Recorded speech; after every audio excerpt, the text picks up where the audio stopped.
नमस्कार व्यूअर्स, और आप सब लोग कैसे हैं। आशा करती हूँ आप सब लोग अच्छे होंगे, स्वस्थ होंगे और मेरा शिव पुराण का पाठ अवश्य देखते होंगे। तो सबसे पहले हम जान लेते हैं कि कल तक हमने कहाँ तक जाना था। कल तक था कि शिव के निष्कल निराकार होने के कारण ही उनकी पूजा का आधारभूत लिंग भी निराकार ही प्राप्त हुआ है। अर्थात शिवलिंग शिव के निराकार स्वरूप का प्रतीक है। इसी तरह शिव के सकल या साकार होने के कारण उनकी पूजा का आधारभूत विग्रह साकार प्राप्त होता है। अर्थात शिव का साकार विग्रह उनके साकार स्वरूप का प्रतीक होता है।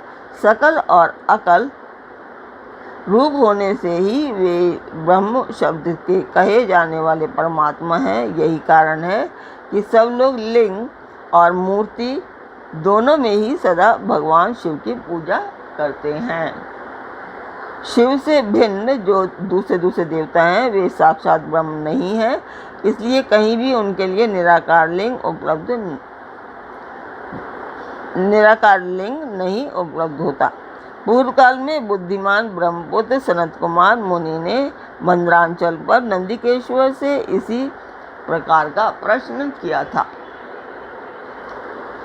तो कल तक यहाँ तक था। और आप लोग जानना चाहेंगे कि मैं पाठ क्यों कर रही हूँ। तो मैं पाठ कर रही हूँ एक मंदिर के लिए।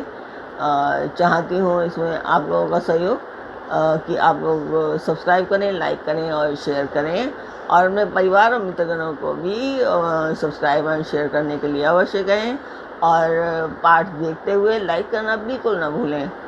तो जिस मंदिर का मैं वर्णन कर रही हूँ उस मंदिर की मैं वीडियो डालती हूँ, आप लोग देखें और मुझे बताएं कि आपको मेरा पाठ कैसा लगा। उम्मीद करती हूँ आपको मेरा पाठ अवश्य अच्छा लगता होगा। तो देखें और बताएं, और कमेंट बॉक्स में मुझे अवश्य बताएं कि आपको मेरा पाठ कैसा लगा।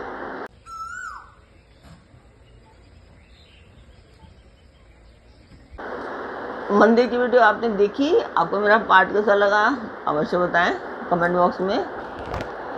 तो अब हम चलते हैं आज के पाठ पर। स्वागत करती हूँ मैं आप सभी का अपने इस कार्यक्रम में शिव पुराण के महात्म्य में। तो अभी है कि सनत कुमार बोले, उसके बाद जो पूर्व काल में बुद्धिमान ब्रह्मपुत्र सनत कुमार मुनि ने मंदरांचल पर नंदिकेश्वर से इसी प्रकार का प्रश्न किया था।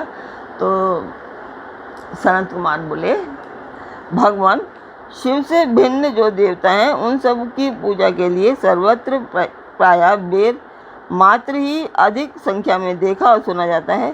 केवल भगवान शिव की ही पूजा में लिंग और बेर दोनों का उपयोग देखने में आता है। अतः कल्याण में नंदिकेश्वर इस विषय में जो तत्व की बात हो उसे मुझे इस प्रकार बताइए जिससे अच्छी तरह समझ में आ जाए। तो नंदिकेश्वर ने कहा, निष्पाप ब्रह्म कुमार, आपके इस प्रश्न का हम जैसे लोगों के द्वारा कोई उत्तर नहीं दिया जा सकता, क्योंकि ये गोपनीय विषय है और लिंग साक्षात ब्रह्म का प्रतीक है। तथापि आप शिव भक्त हैं, इसलिए इस विषय में भगवान शिव ने जो कुछ बताया है उसे ही आपके समक्ष कहता हूँ।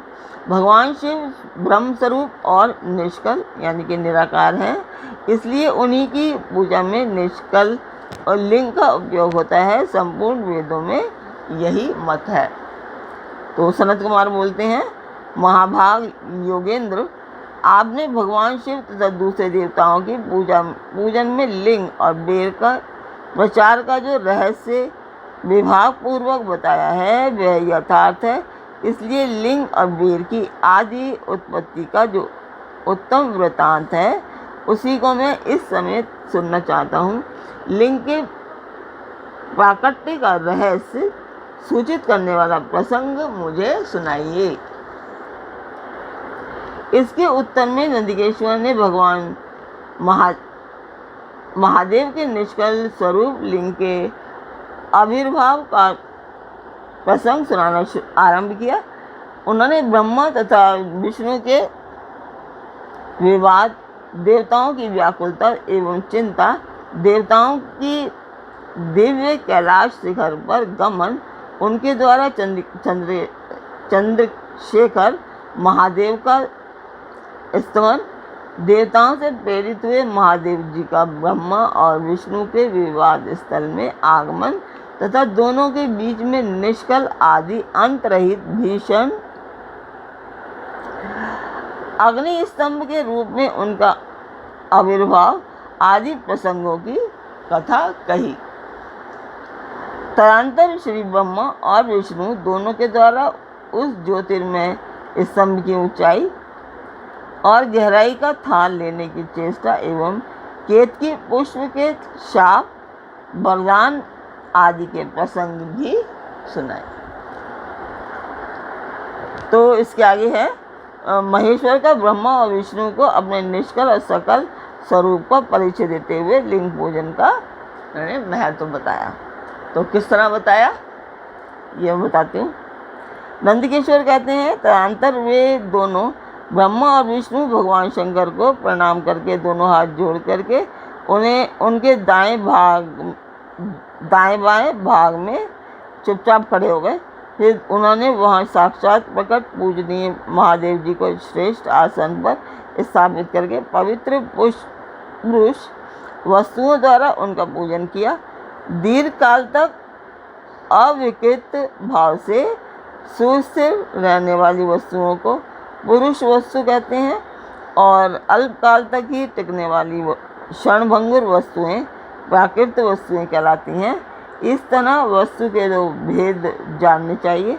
किन पुरुष वस्तुओं से उन्होंने भगवान शिव का पूजन किया यह बताया जाता है। हार, नूपुर, केयूर, किरीट, मणिमय कुंडल, यज्ञोपवीत, उत्तरीय वस्त्र, पुष्पमाला, रेशमी वस्त्र, हार, मुद्रिका, पुष्प, तांबूल, कपूर, चंदन एवं अगरू का अनुलेप, धूप, दीप, श्वेत छत्र, व्यंजन, ध्वजा, चंवर तथा अन्य दिव्य उपहारों द्वारा जिनका वैभव वाणी और मन की पहुँच से परे था, जो केवल पशुपति मतलब परमात्मा के ही योग्य थे और जिन्हें पशु बद्ध जीव कदापि नहीं पा सकते थे, उन दोनों ने अपने स्वामी महेश्वर का पूजन किया। सबसे पहले वहाँ ब्रह्मा और विष्णु ने भगवान शंकर की पूजा की। इससे प्रसन्न हो भक्तिपूर्वक भगवान शिव ने वहाँ नम्र भाव से खड़े हुए उन दोनों देवताओं से मुस्कुरा कर कहा। तो महेश्वर को बोलते हैं, पुत्रों, आज का दिन एक महान दिन है। इसमें तुम्हारे द्वारा जो आज मेरी पूजा हुई है, इससे मैं तुम लोगों पर बहुत प्रसन्न हूँ। इसी कारण यह दिन परम पवित्र और महान से महान होगा। आज की यह तिथि शिवरात्रि के नाम से विख्यात होकर मेरे लिए परम प्रिय होगी। इसके समय में जो मेरे लिंग निष्कल अंग आकृति से रहित निराकार स्वरूप के प्रतीक बेर, सकल साकार के रूप के प्रतीक विग्रह की पूजा करेगा, वह पुरुष जगत की सृष्टि और पालन आदि कार्य भी कर सकता है। जो शिवरात्रि को दिन भर निराहार एवं जितेंद्रिय रहकर अपनी शक्ति के अनुसार निश्चल भाव से मेरी यथोचित पूजा करेगा, उसको मिलने वाले फल का वर्णन सुनो। 1 वर्ष तक निरंतर मेरी पूजा करने पर जो फल मिलता है, वह सारा फल केवल शिवरात्रि को मेरा पूजन करने से मनुष्य तत्काल प्राप्त कर लेता है। जैसे पूर्ण चंद्रमा का उदय समुद्र की वृद्धि का अवसर है, उसी प्रकार यह शिवरात्रि तिथि मेरे धर्म की वृद्धि का समय है। इस तिथि में मेरी स्थापना आदि का मंगलमय उत्सव होना चाहिए। पहले मैं जब ज्योतिर्मय स्तंभ रूप में प्रकट हुआ था, वह समय मार्गशीर्ष मास में आद्रा नक्षत्र से युक्त पूर्णमासी या प्रतिपदा है। जो पुरुष मार्गशीर्ष मास में आद्रा नक्षत्र होने पर पार्वती सहित मेरा दर्शन करता है अथवा मेरी मूर्ति या लिंग की ही झांकी करता है, वह मेरे लिए कार्तिकेय से भी अधिक प्रिय है। उस शुभ दिन को मेरे दर्शन मात्र से पूरा फल प्राप्त होता है। यदि दर्शन के साथ साथ मेरा पूजन भी किया जाए तो इतना अधिक फल प्राप्त होता है कि उसका वाणी के द्वारा वर्णन नहीं किया जा सकता। वहाँ पर मैं लिंग रूप से प्रकट होकर बहुत बड़ा हो गया था, अतः उस लिंग के कारण वह भूतल लिंग स्थान के नाम से प्रसिद्ध हुआ। जगत के लोग इसका दर्शन और पूजन कर सकें, इसके लिए यह अनादि और अनंत ज्योति स्तंभ अथवा ज्योतिर्मय लिंग अत्यंत छोटा हो जाएगा। तो आज का पाठ मैं यहीं पर पूर्ण करती हूँ। उम्मीद करती हूँ आप सब लोगों को मेरा पाठ पसंद आएगा, पसंद आता होगा। तो कल फिर मिलते हैं एक नए पाठ में, एक नई उमंग, एक नई तरंग के साथ। तब तक के लिए ओम नमः शिवाय।